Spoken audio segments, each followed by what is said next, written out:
Kalian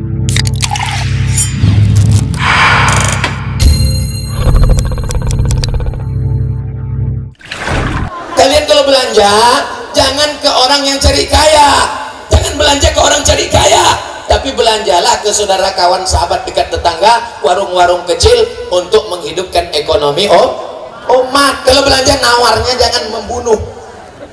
Ini adalah ibu-ibu menyisir ikan siang jam 12 siang. Ikannya berapa? Orang-orang kaya itu kalau ikannya berapa? Sambil nunjukkan cincin mahal. Ikannya berapa ya? Ikannya 20.000 bu. 5.000 aja ya. Kau mau menawar apa membunuh? Untung ibu itu tak penyampai hati. Kalau saya lagi itu ditawarnya, saya kasih pisau. Nah kau bunuh aja. Orang mau sekolah anaknya, dia mau belajar mengaji anaknya, dia mau anaknya selamat dari perbuatan dosa. Anak ini amanah, dimasukkannya ke sekolah mahal, kita membantu dia dengan niat membantu. Jangan tawar-tawar, nanti Allah juga menawar rezekimu. Kau lepaskan saja rezeki ini, Allah akan melepaskan rezeki. Man yassara an musirin, siapa yang melepaskan kesulitan orang, yassarallahu anhu yaumal qiyamah, maka Allah akan melepaskannya dari segala kesulitan. Amin. Shadaqatu sirri tadfa'u mitatasu. Kalau mau selamat dari su'ul khatimah, banyak-banyak bersedekah. Kita selalu berdoa, Allahumma khtim lana bihusnil. Tapi ada cara biar supaya mati selamat dari su'ul khatimah. Bagaimana caranya? Banyak-banyak bersedekah. Ibu bersedekah. Ustadz, saya tak kaya, tak ada duit 1,5 juta untuk beli jam. Bagaimana sedekah saya Pak Ustadz? Idza tabakta fa'aksir ma'aha. Kalau ibu masak, banyakkan kuahnya. Kalau ibu masak, banyakkan kuahnya. Nanti sore masak, banyakkan kuah, masukkan ke mangkok, kasih ke anak-anak, kasih. Alhamdulillah Ustadz Somad. Setelah Ustadz ceramah, ibu tuh ngasih kuah. Selama ini ada ayamnya. Setelah Ustadz ceramah tak ada ayamnya. Kuah saja isi. Bukan itu maksud ceramah ini. Walaupun kau susah, kau tetap berbagi makanan. Ittaqun nar, jaga dirimu dari api neraka. Walau bisyikki tamrah, kau ada kurma sebiji, kau belah menjadi 2, sebelah untuk mulut kawanmu, sebelah untuk mulut engkau. Kurma itu akan menjadi dinding antara engkau dengan api neraka. Betul? Assalamualaikum warahmatullahi wabarakatuh. Waalaikumsalam. Apa hukumnya nempah skripsi Pak Ustaz? La ilaha illallah. Dulu setahu saya orang nempah baju, nempah celana, nempah skripsi. Di mana tempatnya ini? Coba kasih tunjuk dulu. Biar saya kasih alamatnya ke Pak Kapolsek biar ditangkap. Ini pembohongan, ini penipuan. Kalau ada orang nipu beras, yang rugi cuman makan nasi. Kalau ada orang nipu ikan, yang rugi tukang makan ikan. Tapi kalau nipu skripsi, inilah yang menyebabkan kerusakan anak-anak bangsa. Detail panjang sampai kartu nama sepanjang amplop, tapi rupanya skripsi nempah, tesis nempah, disertasi nempah, dibuatkan orang lain. Man ghasyana falaysa minna. Siapa yang menipu bukan umat Muhammad sallallahu alaihi wasallam. Assalamualaikum Ustaz. Waalaikumsalam. Saya mau nanya, lebih baik masbuk tapi cuma dapat tawarruk, apa nunggu selesai terus buat jamaah baru? Kata Nabi sallallahu alaihi wasallam, kalau kamu menemui imam, lakukan apa yang dilakukan imam. Apa yang dilakukan imam? Lakukan. Imam sedang sujud, ikut sujud. Imam sedang ruku, ikut ruku. Imam sedang tawaruk, ikut tawaruk. Maka sudah dapat jamaah. Ini sekarang banyak saya lihat makmum masuk masjid, imam sedang sujud, dia nyantai buka HP. Setelah imam tegak, baru dia simpan. Enggak, bukan begitu. Apa yang dilakukan imam, ikuti. Imam sedang duduk tawaruk, ikut tawaruk. Walaupun gak dapat, maka dapat sholat berjamaah. Adapun yang membuat jamaah kedua, itu pun ada dalilnya. Apa dalilnya orang yang buat jamaah kedua? Selesai Nabi sholat, Mu'az bin Jabal duduk di masjid. Mu'az nggak pulang, dia duduk di masjid. Datang orang kampung, Mu'az, kamu sudah sholat? Sudah. Kami ingin sholat Mu'az, kami belum sholat, tapi ingin ngambil barokah, ngalap barokah. Engkau jadi imam. Mu'az jadi imam, sahabat jadi makmum. Mereka buat sholat kloter kedua. Jadi nanti kalau ada orang buat sholat kloter kedua, sah.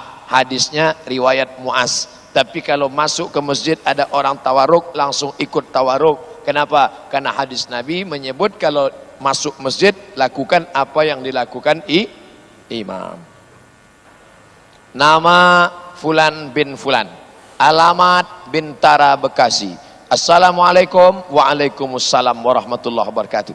Bagaimana tinjauan fikih tentang prioritas ketika sedang sholat saat terjadi bencana seperti gempa? Apakah lanjut atau ditunda sholatnya yang utama Pak Ustadz? Ini pasti pertanyaan gara-gara ngelihat video CCTV masjid. Ada imam yang bertahan megang dinding. Ada makmumnya tahan, imamnya kabur. Makmumnya bertahan, imamnya bingung gimana? Imam udah cabul. Kamu kita Pak Imam tahan loh. Nah, bagaimana ini masalah sholat? Sholat boleh bergerak. Boleh nggak bergerak dalam sholat? Boleh. Uqtulul aswadaini fi sholah. Bunuhlah dua yang hitam ketika engkau sedang sholat. Allahu Akbar. Nampak ada dua yang hitam. Apa itu? Al-af'a, ular. Al-aqrab, kalajengking. Makanya sholat itu mata dibuka. Dan tutup. Tiba-tiba datang anaconda. Ambil kayu, pukul. Sampai mati. Setelah mati. Enggak juga mati, kabur, lari. Pindah tempat lain, lanjutkan sholat. Sholatnya tidak batal. Dua, dalam kitab fikih, bukan hadis. Ketika sedang sholat di hutan, kebetulan ada sumur tua. Pas lagi sedang sholat, nggak tahu datang orang buta dari mana, lewat orang buta. Hampir masuk sumur. Jangan kau biarkan dia masuk. Tarik tangannya, selamatkan dia. Geser, selamatkan. Lanjutkan sholat. Tapi jangan ngomong. Jangan, Pak, jangan sini lagi ya.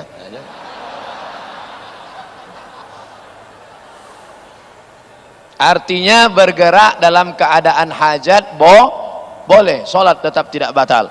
Membatalkan sholat sengaja bukan karena darurat tingkat tinggi termasuk dosa besar. Jangan main-main dengan sholat. Ini anak-anak muda banyak yang membatalkan sholat, dikit aja batal sholat. Saya Fulan bin Fulan, alamat Perwira Bekasi. Pada saat kita berada di Madinah dan Makkah, sholat di depan Ka'bah, niat kita mustaqbilal kiblah atau mustaqbilal Ka'bah.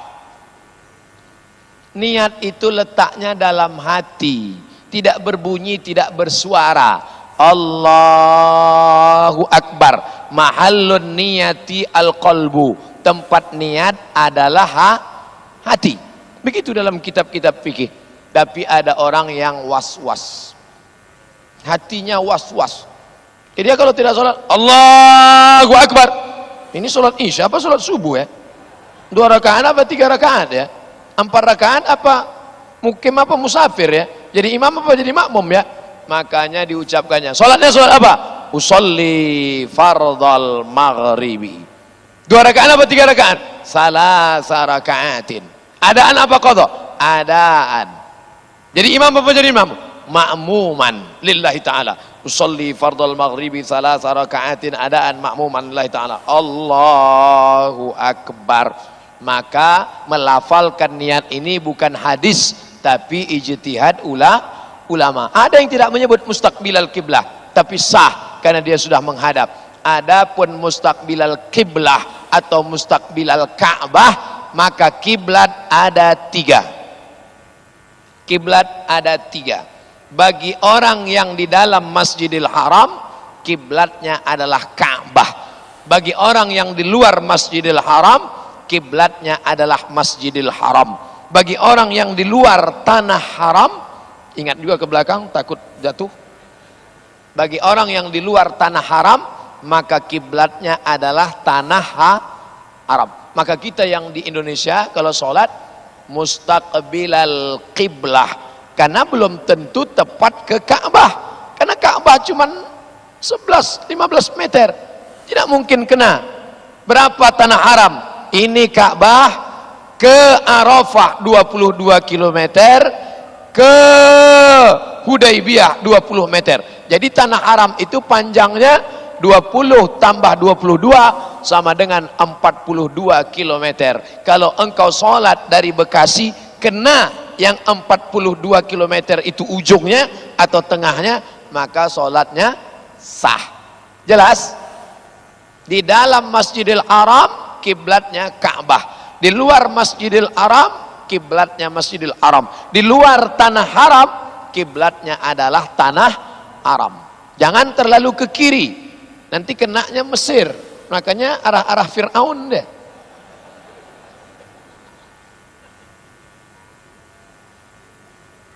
Saat ini Indonesia sedang mengalami banyak ujian dari Allah. Gempa Lombok, tsunami Palu Donggala, timnas kalah 2-0 dari Jepang, pesawat Lion jatuh. Bagaimana menyikapi bencana yang sedang bertubi-tubi ini Pak Ustadz? Kita doakan yang kena musibah supaya sabar, keluar dari mulutnya inna lillahi wa inna ilaihi raji'un. Adapun kita yang masih sehat, pahami itu. Pertama, doakan mereka. Yang kedua, terus amar ma'ruf nahi mungkar. La ta'murunna bil ma'ruf, ajak orang berbuat baik. Wala tan'aunna 'anil munkar, larang orang dari buat mungkar. Kalau itu tidak kamu lakukan, la yushikanna ayyab'atsallahu 'alaikum iqaban, Allah akan menurunkan hukuman, bencana, musibah. Tsumma tad'unahu, lalu kalian berdoa beramai-ramai, fala yustajabu lakum, doa kamu tidak dikabulkan karena tidak melakukan amar ma'ruf nahi mungkar. Kalau ada orang pacaran, suruh dia berhenti. Yang pacaran-pacaran, buanglah mantan pada tempatnya. Apakah saya berdosa bila teman baik saya berhutang uang pada saya, namun saya tidak menagihnya karena saya ikhlas melihat dia serba kekurangan dalam hidupnya? Ini yang paling bagus, saudaraku. Hutang 3. Yang pertama, catat Al-Baqarah 282. Ya ayyuhalladzina amanu, hai orang beriman, idza tadayantum, kalau kalian menjalin transaksi hutang piutang, ila ajalin musamma, sampai batas waktu tertentu, faktubuh, tulis. Kapan kamu bayar? 1 Januari 2019. Oke. Sampai 1 Januari 2013, ayat yang kedua. Bayar, tagih dia, tanya, kapan kamu bayar? Saya belum bisa bayar. Fa in kana zu usratin, kalau belum sanggup bayar, fa naziratun ila maisarah, sampai lapang. 1 Januari nggak bisa bayar? Nggak bisa. Kalau gitu kamu bayar sampai lapang. Kapan kamu bisa bayar? Saya bisa bayarnya 1 Mei. Maybe yes, maybe no. 1 Mei ya? Ya, 2019. Oke. 1 Mei datang lagi. Bayar. Nggak bisa bayar. Masuk SP3. Yang ketiga gimana? Wa antasaddaqu khairul lakum. Karena kamu nggak bayar juga, aku sedekahkan. Ambil. Tapi yang ngapal ayat ini yang ngasih pinjaman, bukan yang minjam. Sekarang banyak yang ngapal ayat ini yang minjam. Begitu kita tagih, kapan kamu bayar? Wa antasaddaqu khairul lakum. Kalau kau sedekahkan lebih baik, sedekahkannya ikhlas. Karena kamu nggak bisa bayar, aku sedekahkan. Tulus. Jangan karena kau nggak bayar, aku sedekahkan. Ambil. Tapi jangan ku tengok muka kau lagi. Ustadz, bagaimana kiat mendidik anak di zaman medsos? Karena sekarang ini kita dan anak-anak kalau panggilan suara HP langsung datang, tapi kalau panggilan azan cuek saja. Memandikan anak tidak sama seperti memandikan beruk. Tahu beruk? Monyet, monkey, di kampung-kampung masih dipakai untuk manjat pohon kelapa, diikat pakai tali. Dia tahu ngambil kelapa tua, kelapa muda. Beruk ini dimandikan, ikat pakai tali, campakkan ke kolam, dia mandi sendiri, ditonton dari atas. Memandikan anak bukan seperti memandikan beruk, tapi seperti memandikan kuda. Bagaimana memandikan kuda? Kita ikut ke sungai, dia basah, kita basah, dia pun basah. Maka anak-anak bawa ke masjid. Alhamdulillah malam ini masih banyak anak-anak yang dibawa ke masjid. Anak-anak mendengar ceramah datang ke masjid. Anak-anak, itu anak-anak, anak-anak ibu, anak-anak. Selama di masjid masih ada anak-anak yang menangis, masih ada anak-anak yang menjerit, masih ada anak-anak yang lari-lari, maka izzatul Islam akan tetap jaya 30 tahun yang akan datang. Amin. Nah, masih ingat dulu kau ceramah, masih ingat dulu kau datang ke masjid Izzatul Islam? Ingat, 20 tahun akan datang anak ini yang akan menelpon Ustadz Abdul Somad. Mereka buka buku catatan, ternyata 20 tahun yang lalu ada Ustadz yang datang kemari. Assalamualaikum. Waalaikumsalam. Betul nih Ustadz Somad? Betul. Pernah ceramah di Izzatul Islam? Ya, 20 tahun yang lalu. Kamu siapa? Saya yang kecil waktu itu Pak Ustadz. Sekarang saya sudah jadi ketua masjid. Mereka undang saya datang kemari. Sebagian bapak ibu sudah qalu inna lillahi wa inna ilaihi rajiun. Tapi suara saya sudah tak kuat lagi macam ini. Sekarang udah 41, 20 tahun lagi berarti sudah 61 tahun. Tidak bisa lagi tegak, udah pakai kursi udah. Assalamualaikum warahmatullah. Pengajian kita malam ini adalah mengingat sakaratul maut. Tapi saya bangga. Kenapa? Yang dulu lari-lari, yang dulu lompat-lompat, selamat mereka dari zina, selamat mereka dari narkoba, selamat mereka dari sabu-sabu, selamat mereka dari pergaulan bebas, selamat mereka dari syiah, selamat mereka dari sekuler, selamat mereka dari liberal. Kenapa? Dibentengi di masjid Izzatul Islam. Allahu Akbar. Dari takbirnya nampaknya belum ngantuk. Apakah membunuh nyamuk dengan raket nyamuk elektrik hukumnya haram? Tidak. Pasang raket elektrik, itu begini kan, kena nyamuk, mati nyamuk. Apa hukum? Sama macam masang asap, pasang asap, atau pakai suara. Sekarang membunuh nyamuk itu pertama pakai asap, tapi katanya asap takut kena asma. Sekarang ada suara. Dipasang suara, nyamuk bisa lari, mati. Ada suara. Kita nggak dengar, tapi nyamuk dengar. Nyamuk. Nyamuk aja yang dengar, kita tak dengar. Yang ketiga pakai elektrik. Lalat juga di rumah-rumah makan itu dipasang warna biru, masuk lalat ke situ, lalu kemudian mati. Apakah itu berdosa? Tidak. Kenapa orang mengatakan dosa? Berkaitan kami pernah dengar adanya dalil tentang tidak boleh membunuh binatang dalam kondisi hidup. Jadi binatang apa yang dibunuh tak hidup? Apa dalil boleh membunuh binatang yang mengganggu? Uqtulul aswadaini fis shalah, bunuhlah dua yang hitam walaupun kau sedang sholat. Dalam sholat, sedang sholat boleh membunuh. Dalam sholat boleh membunuh dua yang hitam. Ular dengan kalajengking karena mengganggu. Tapi kalau binatang tidak mengganggu tidak boleh. Idza qataltum fa ahsinul qitlah. Kalau membunuh, bunuhnya dengan baik. Sekali pukul mati. Mati. Jangan ditangkap lalat, cabut sayapnya satu. Habis itu cabut sayapnya satu lagi, lepaskan. Kasih tahu sama kawan-kawan kau yang lain, jangan masuk ya. Nggak boleh. Tangkap kalajengking, potong ekornya, potong tangannya, cacat seumur hidup. Pak boleh menyiksa. Idza qataltum fa ahsinul qitlah. Kalau membunuh, bunuh dengan baik. Sekali pukul mati. Mati. Lalat itu gitu juga. Lalat itu atau nyamuk itu sekali pukul mati. Jangan kau tangkap nyamuk, kau setrum dikit-dikit, kau setrum, habis itu lepaskan, pergi sana. Bayangkan, gila dia seumur hidupnya. Dah, hadis sahih. Idza qataltum fa ahsinul qitlah, idza dzabhtum fa ahsinuz dzabhah. Bagaimana kami menyembelih dengan baik ya Rasulullah? Falyuhidda syafratahu, tajamkan pisaunya. Tapi katanya nggak boleh bunuh pakai api. Itu kan bunuhnya pakai api, nggak boleh. Lihat dulu kronologis ceritanya. Sahabat musafir, dia ambil obor. Lalu ada sarang semut, di obor dia nyalakan. Dia suka ngelihat semut lari. Tersiksa semut, semut yang sedang walimah di atas. Semut sedang pilkada. Habis baleho-baleho mereka terbakar. Nabi datang, Nabi marah. Apa kata Nabi? La yu'adzibu bin nar illa rabbun nar. Tidak boleh membunuh dengan api kecuali Tuhan pemilik api. Konteks ceritanya itu bukan di rumah. Dia tidak mengganggu. Mereka sedang musafir dalam perjalanan, di atas pohon kayu ada sarang semut, lalu diganggu. Nabi marah karena mengganggu. Adapun kalau dia yang mengganggu, dia boleh dibunuh, tapi sekali pukulan mati. Mudah-mudahan kita termasuk orang yang rahmatan lil. Seorang perempuan rajin ibadah, rajin sedekah, tapi tidak memberi makan kucing, masuk neraka.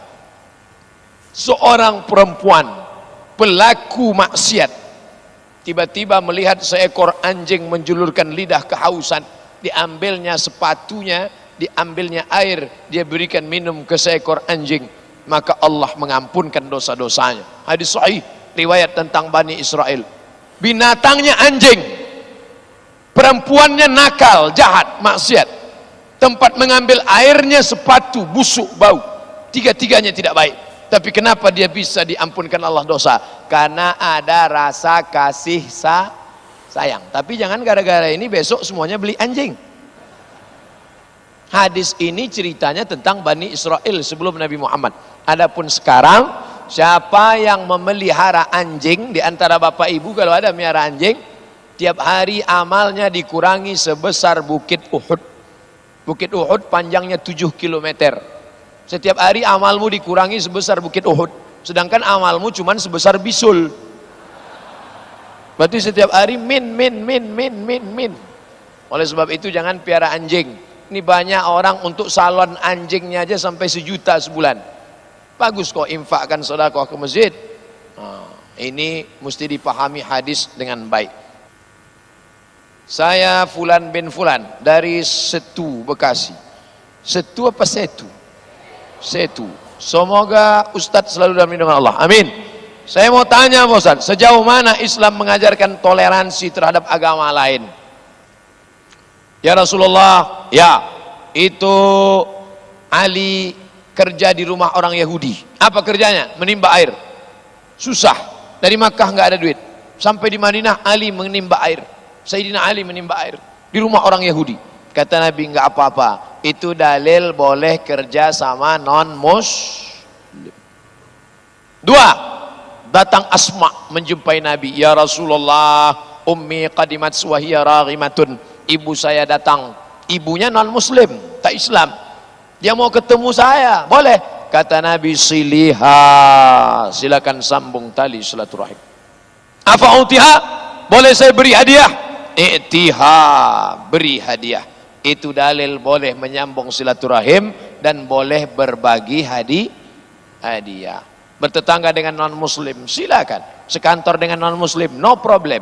Tapi kalau sudah masalah akidah, masalah al-wala wal bara, masalah memilih pemimpin, masalah wakil rakyat yang menentukan APBD APBN kita, tak ada tawar menawar, amanah. Wala ana abidum ma'abattum wala antum abiduna ma'abud lakum dinukum waliyadin. Ada seorang membeli sebidang tanah, harganya 80 juta dengan pinjaman bank, berarti mengandung unsur riba. Kemudian orang itu bertobat dari praktek riba. 1. Apa solusi yang tepat untuk keluar dari praktek riba? Kalian yang punya utang di bank, jual aset yang bisa dijual, boom, pam, tutup. Berapa utangmu di bank? 100 juta. Ada tanah yang kosong, ya jual, tutup. Enggak ada Pak Ustadz, kalau ini dibom meledak semuanya. Berarti darurat, maka kau bayar saja sampai lunas. Habis itu taubat, berhenti, jangan lagi riba. 2. Apakah tanah tersebut sebaiknya diwakafkan atau sebagian seluruhnya? Tidak. Tanah itu sudah jadi milikmu. Mobil itu kalau kredit sudah jadi milikmu. Motor itu milikmu, jangan kau jual. 3. Apakah tanahnya sebaiknya dijual dan uangnya sebaiknya dikemanakan? Kalau engkau punya aset lain, tanah ini kau jual, bagus. Yang lain masih bisa untuk aset keluarga, untuk ini segala macam. Ini berlebih. Maka kau jual tanah ini, uangnya dikemanakan Pak Ustadz? Bawalah ke Izzatul Islam. Nih, insya Allah pengurus sudah siap dah. Oh, jangan tunda-tunda, besok pagi jual langsung. Bawa ke. Apakah saat seorang istri keguguran sebelum 4 bulan, bayinya akan dibangkitkan kembali di hari akhir nanti Pak Ustadz?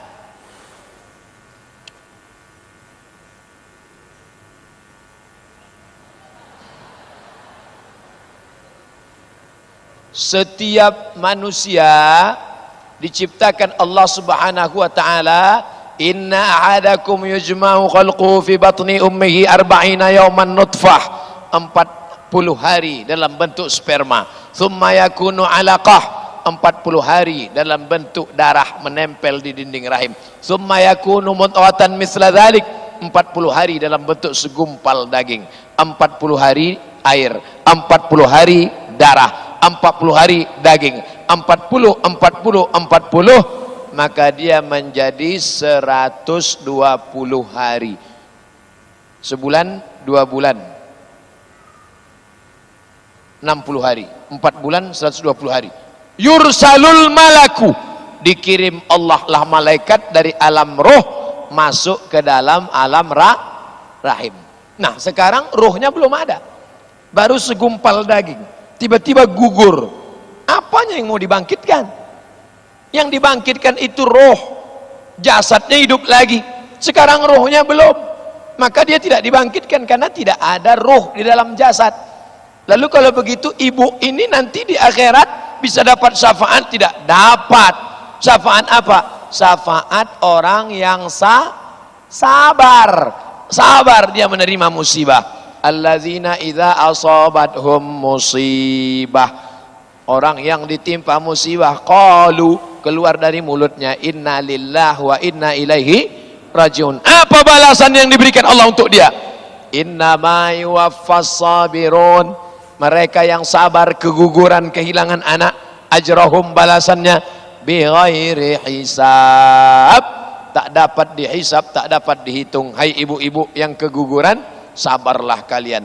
Hai bapak-bapak, berikan istri kalian kesabaran. Mereka sabar, jangan dimarahi. Itulah kamu, lompat-lompat kan jatuh ya kan.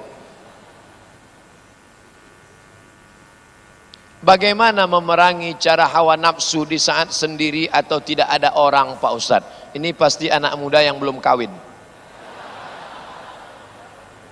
Makanya nikah.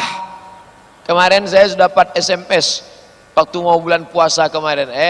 Tong, ini orang udah mau bangun sahur, yang punya istri dibangunkan istrinya, ente mau dibangunin pakai mercon. Man istata'a minkumul ba'ah, siapa di antara kalian yang sudah sanggup menikah, falyatazawwaj, menikahlah. Fa innahu aghaddu lil basar, nikah itu menjaga mata, wa ahsanu lil farj, menjaga kemaluan. Faman lam yastati, siapa yang tidak sanggup menikah, fa'alaihi bisawm, hendaklah dia banyak-banyak puasa. Kalau engkau banyak puasa, nafsunya ada, tenaga enggak ada. Nafsu ada, tenaga enggak ada. Bro, ada cewek cantik, aduh gua enggak ngeliat dah. Itu yang baju merah, kayak semangka. Mohon dijelaskan bagaimana hukum dan solusi bila kita memberikan uang kepada orang tua untuk kebutuhan sehari-hari, tapi dipakainya untuk berjudi. Dulu selalu dikhawatirkan kenakalan anak muda, kenakalan remaja. Ternyata yang dari banyaknya pertanyaan saya tangkap dari mulai tadi malam, kenakalan orang tua. Tadi malam ada kertas yang masuk, bagaimana emak ayah kami tak sholat. Ini sekarang berjudi pula. Ini yang tak sholat tadi malam dengan yang berjudi yang sama pula orang. Dengan tak sholat judi pula. Hai orang tua-tua, hai orang tua, anak kalian sudah ngaji, anak kalian sudah taubat, anak kalian sudah jadi remaja masjid, tak madukah kalian?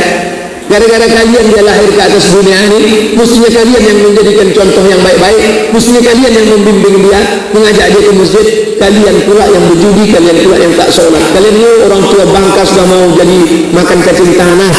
Kenapa tak juga ingat taubat? Nanti putarkan pengajian subuh ke telinga dia, tapi jangan lupa doakan orang tua ini supaya dikirimkan Allah angin hidayah ke dalam hati dia. Apa hukum nikah siri? Nikah siri kalau cukup syaratnya sah. Kalau kita mati dia nikah.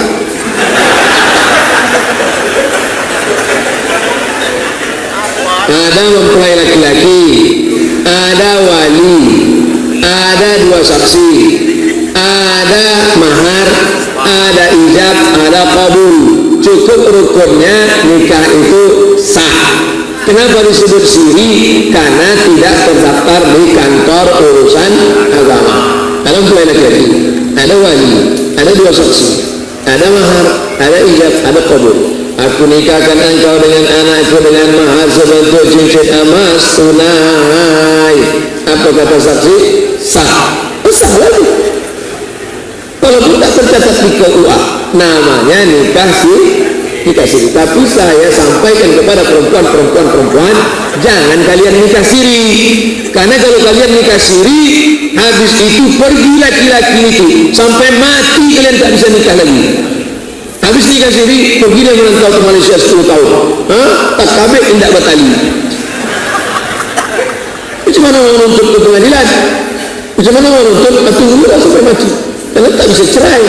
Tapi kalau nikahnya tercatat di kuat, laki-laki itu sudah diikat. Diikat dengan apa? Surat ta'liq. Baca surat ta'liq. Kalau saya meninggalkan istri saya 6 bulan lamanya, tidak memberikan nafkah zahir dan batin, atau menyakiti fisiknya, dia datang ke pengadilan agama, maka hakim menjatuhkan talak 1 dengan membayar uang 10.000, maka jatuhlah talak 1 kepadanya. Itu hanya bisa kalau tercatat di KUA. Maka jangan mau nikah siri. Jangan mau nikah siri. Laki-laki itu dia enak saja. Ini saya bercerita ini sebagai keluarga perempuan, karena ada jamaah perempuan. Kalau laki-laki tak saya bahas. 2. Bahayanya nikah siri.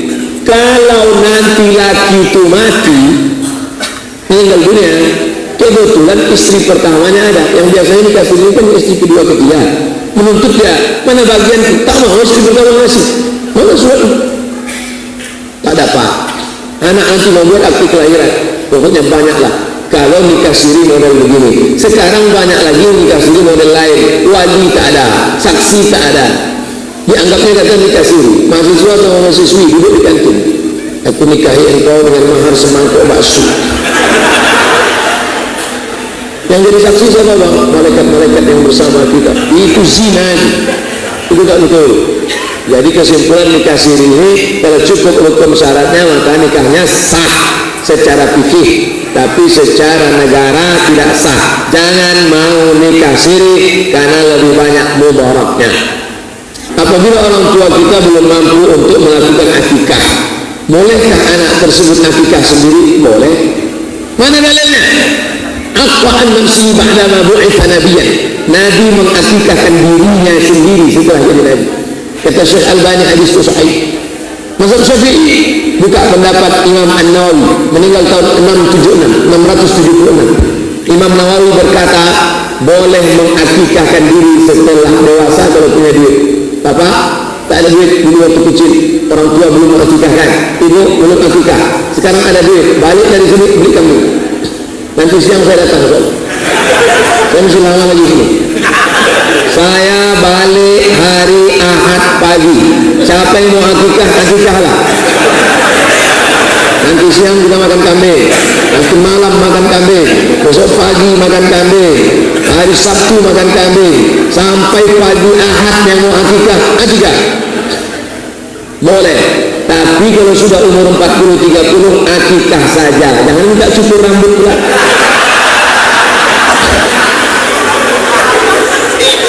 Jangan minta ganti nama pula. Yang parahnya minta air dulu marhaban.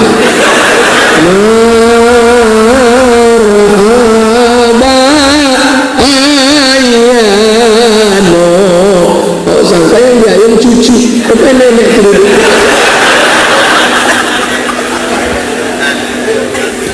Sebelum menikah, ridho Allah, ridhonya orang tua. Sesudah menikah, ridho Allah, ridho suami. Jika suami minta dilayani, sementara orang sedang azan sholat, mana yang didulukan Pak Ustaz? Ini menunjukkan laki kau Fir'aun. Laki Fir'aun. Ini contoh laki Fir'aun. Kalau laki itu soleh, pasti dia udah ke masjid duluan. Belum azan dia udah ke masjid. Makanya anak gadis-gadis ibu sampaikan sama ibu-ibu, kalian nikahkan anak kalian sama laki-laki yang soleh. jangan kalian tengok mobilnya mewah, jangan karena dia PNS. Akhirnya di situ orang azan, di situ dia minta. Allahu Akbar, Allahu Akbar. Di situ dia minta. Kenapa dia tak ke masjid? Ini contoh.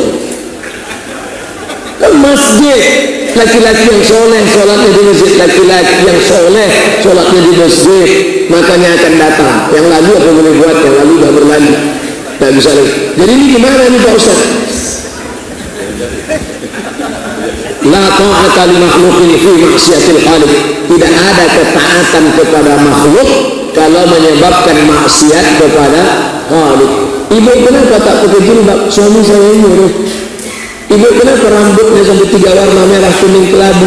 Suami saya nyuruh. Kan surga di bawah tapak kaki suami, Pak Ustaz. Suami yang bagaimana? Suami yang bagaimana? Itulah makanya di Malaysia sebelum orang menikah itu ada namanya kursus perkahwinan, supaya orang tahu sebagai laki-laki muslim apa hak dan kewajibannya. Istri itu kewajiban suami ada 5. Ibu-ibu ingat ini 5 hak ibu, kewajiban suami. Pertama, kasih makan.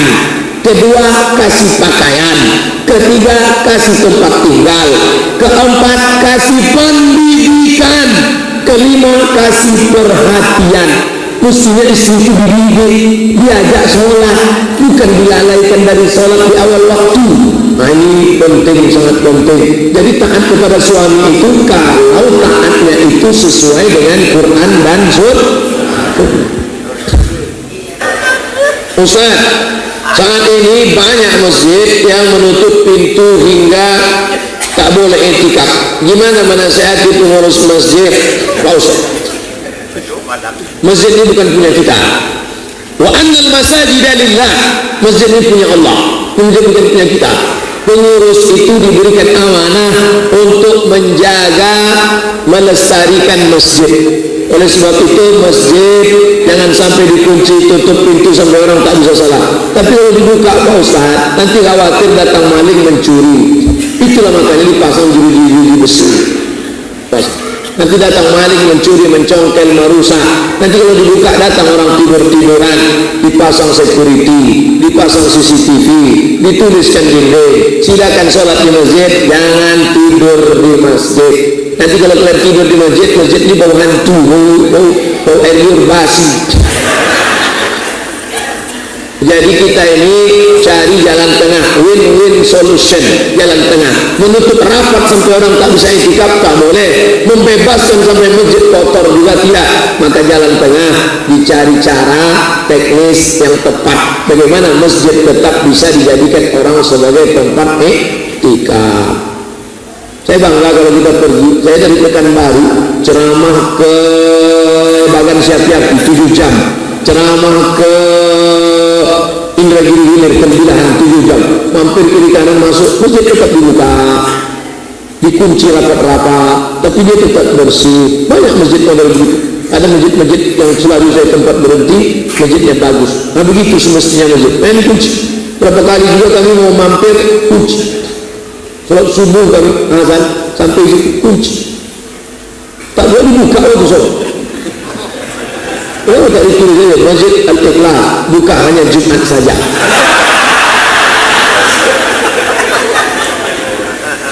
Berikan saya kami semua nasihat Pak Ustaz, dari tadi dan nasihat aja.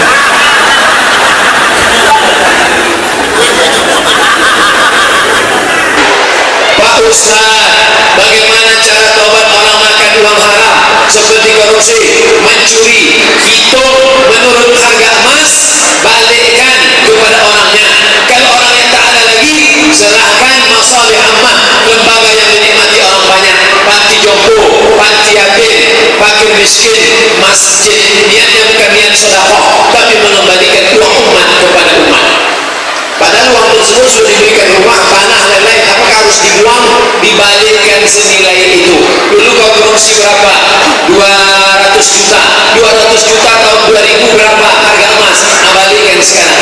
Kalau gitu harus saya jual. Mana saya tahu mau dijual, mau dibuang. Yang penting duit keluar. Berat betul mau masuk surga itu ya Pak Ustaz. Berat perjuangannya karena hadiahnya surga.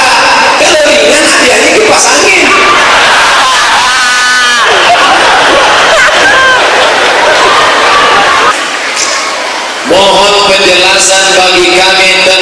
istilah awwaluddin ma'rifatullah.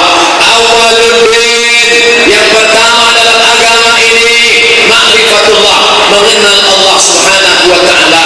Itu bukan hadis Nabi, itu ungkapan ulama tasawuf. Sebelum cerita masalah hati, sebelum cerita masalah salat, sebelum cerita masalah halal haram, sebelum cerita masalah zakat puasa, maka mengenal Allah buka utama. Ada dalilnya dari mana? Dari ayat Al-Quran, la ilaha illallah. Tengok pangkal ayatnya, fa'lam, ketahuilah, fa'lam annahu la ilaha illallah. Itulah arti dari awwaluddin ma'rifatullah. Namanya siapa?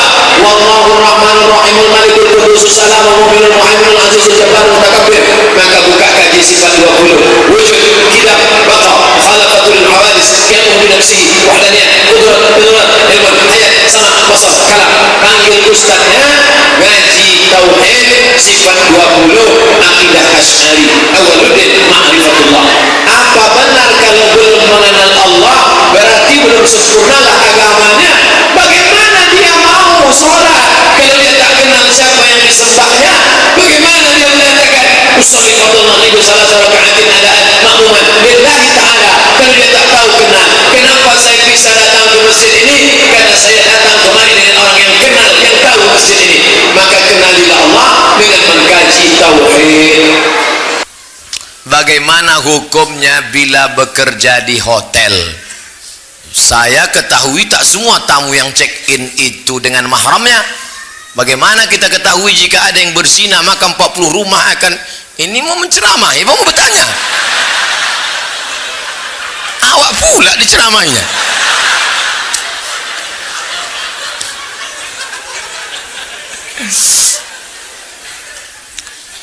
Famanittaqas syubhat faqad istabra'a lidinihi wa 'irdihi. Ini hutan lindung. Di hutan lindung ini haram mengembalakan kambing, forbidden, tak boleh. Ini hutan punya masyarakat, bebas mengembalakan kambing, silakan, boleh. Tapi di tengah ini ada jalan syubhat. Siapa yang mengembalakan kambing di sini khawatir kambingnya masuk kemari. Di hotel itu ada khamar, di hotel itu ada minuman haram, di situ pula ada. Jadi saya kerja di mana Pak Ustadz? Hotel syariah. Saya kalau tinggi di kota-kota ceramah saya di Surabaya. Panitia membawa saya ke hotel syariah. Dibawalah saya ke hotel yang tak syariah. Sudah pakai peci, pakai sorban, pakai sarung, masuk ke lift, pas di muka perempuan resleting terbuka. Astagfirullah. Ngau ditengok berdosa, tak ditengok mubazir. Alhamdulillah di Batam saya tidak ditempatkan di hotel, tapi yang tempat selamat. Di mana tuh Pak Ustaz? Tak boleh sebutkan, nanti datang jamaah ramai-ramai. Oleh sebab itu maka berbahagia kita kalaulah masyarakat yang kaya-kaya ini membuat hotel syariah. Amin. Bagaimana hukumnya petugas amil zakat selalu menunda pembagian zakat mal?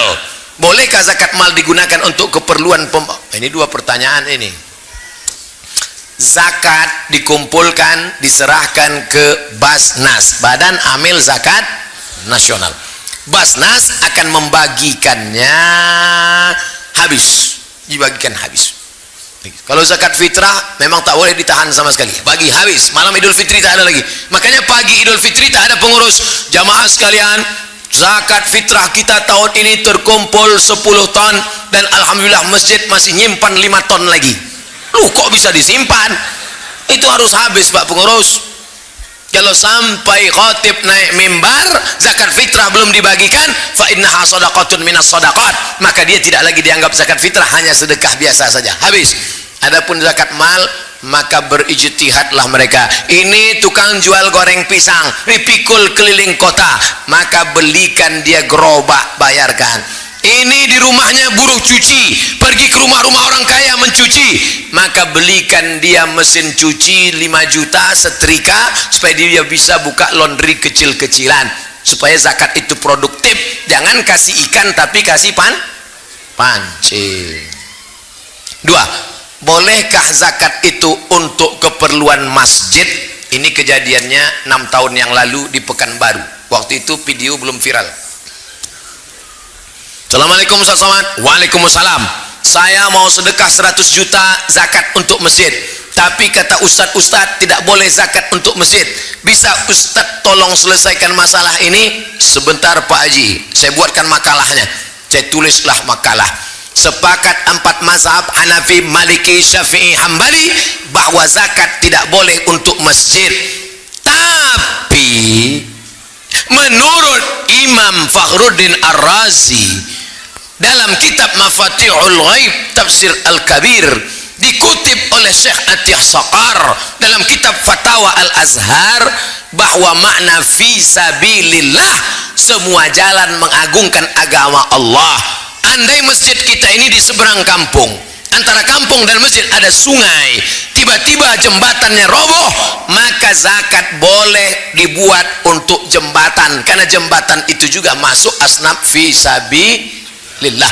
Itulah mengapa orang Malaysia kuliah di Al-Azhar Kairo dibiayai 1 tahun 6.000 ringgit dari zakat. Asnafnya mana? Asnaf fi sabilillah. Jadi saya pakai pendapat Imam Fakhruddin Ar-Razi, boleh untuk masjid, tapi kalau nanti ada ustadz yang berpendapat tidak boleh, berarti dia pakai pendapat mazhab imam yang tadi. Jangan salahkan dia, jangan salahkan saya pakai pendapat Imam Fakhruddin Ar-Razi. Tapi jangan gara-gara zakat untuk masjid sampai fakir miskin tak dapat. Nanti fakir miskin nyumpah saya, mati tegak saya. Saya hamba Allah dari Jakarta. Jauh. Saya ingin menanyakan, apa hukumnya nikah beda agama? Nikah beda agama zina. Laki-laki yang binimu beda agama zina. Kalau sampai engkau muslimah gara-gara menikah sama beda agama lalu kau murtad, maka neraka jahanam tempatmu. Oleh sebab itu muslimah baliklah, taubat, masuk balik ke dalam syahadat asyhadu an la ilaha illallah. Kau nikah sama dia berapa tahun? Dia udah tua pula, mati cepat, habis itu kau jadi janda. Ya tapi kaya Pak Ustadz. Iya kalau kau hidup, kalau kau ikut mati juga. Hidup ini singkat saudaraku. Hati-hati, jangan nikahkan. Jaga anak perempuan kita dari program kristenisasi. Anak-anak lajang yang ganteng-ganteng pula yang menikahi dia. Nanti setelah anak 2 ditinggalkan, perempuan kita takut karena tak mandiri. Jangan ceraikan bang, jangan bang. Kalau kau mau ikut aku, maka kau mesti ikut murtad. Akhirnya anak murtad, menantu murtad, cucu murtad, 5 sekali murtad. Ini Ustadz ngomong cerita mana? True story. Langsung di hadapan biji mata saya di kantor Basnas, Badan Amil Zakat Nasional. Ustadz Somad, Ustadz tidak usah ikut rapat, Ustadz ngomong sama jamaah. Saya datangi jamaah. Ada apa makcik? Ada apa pak? Bapak jangan nangis pak, ibu jangan nangis, saya ini orangnya hati lembut, kalau nengok orang nangis nanti saya nangis juga. Ada apa mak? Ada apa bu? Begini Pak Ustadz, saya punya anak gadis, alhamdulillah, nikah sama mu'alaf, alhamdulillah. Setelah anak 3 balik dia, dan sekarang anak saya takut jadi janda. Akhirnya menantu saya murtad, anak saya murtad, cucu saya murtad, 5-5-nya murtad Ustadz. Baliklah bapak ibu ke rumah, banyak-banyak zikir, banyak-banyak baca Quran. Kenapa Ustaz tak marah-marah sama dia? Kalau sempat saya marah, kenapa bisa terjadi? Kumat darah tingginya mati dia. Saya bilang baliklah mak ke rumah, baliklah pak ke rumah, sama-sama kita berdoa. Jangan sampai masuk lubang yang sama 2 kali. Jaga anak-anak kita, jaga akidahnya, masukkan ke pondok pesantren, mati dalam keadaan la ilaha illallah Muhammadur Rasulullah sallallahu alaihi wasallam. Begini banyak anak-anak lajang yang ganteng-ganteng di Batam. Kenapa tak kalian selamatkan anak-anak gadis ini? Takbir! Jangan sampai saya turun tangan.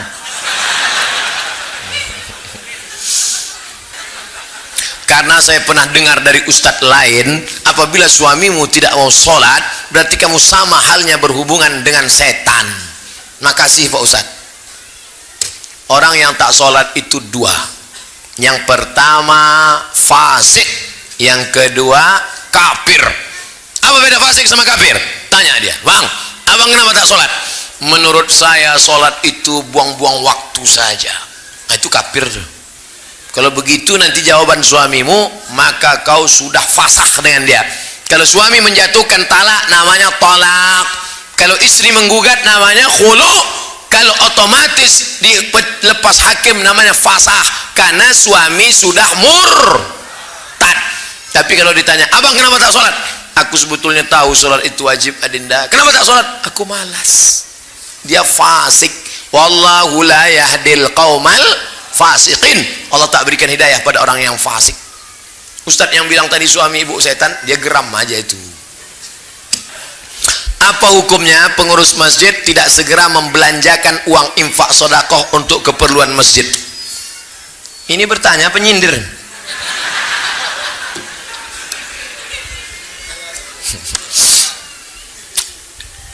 Tahu masjid Jogokarian Yogyakarta? Bilang aja tahu.